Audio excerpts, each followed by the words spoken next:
दोस्तों खेसारी लाल का गाना आने वाला था जिस गाने का टाइटल था हैरान बम। वो गाना अभी तक पता नहीं क्यों आया, कोई प्रॉब्लम है शायद से, इसीलिए गाना रिलीज़ नहीं किया गया। लेकिन लगता नहीं ये गाना आज आएगा, कल आएगा ये गाना। जहाँ तक मैंने बात करके पूछा ये गाना बोले हैं कल आएगा। और ठीक है, परसों सोमवारी है तो कल आएगा तो अच्छी बात है। पहला सोमवारी है परसों और कल आएगा, इसीलिए लगता है मुझे रोक दिया गया। कोई प्रॉब्लम नहीं होगा, इसी रोक दिया गया है। गाना कल आएगा तो आप लोग कल प्यार आशीर्वाद दीजिएगा। क्या कीजिएगा, होता है कभी कभी ऊंची नीच गाने पे कुछ दिक्कत होगा या जो भी होगा, अपना कंपनी का अपना डिसीजन होता है। और कल आएगा गाना, बहुत ज़बरदस्त लेवल गाना है। इसका टीजर को आप लोग 1 मिलियन कीजिए ना, 4 लाख हो चुका है। गाना के टीजर को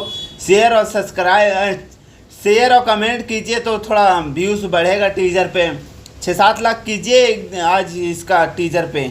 और बहुत धमाकेदार गाना है। सो मैं ज़्यादा कुछ नहीं बोलना चाहता हूँ। ओके बाय, मिलता हूँ नेक्स्ट अपडेट में। Love you.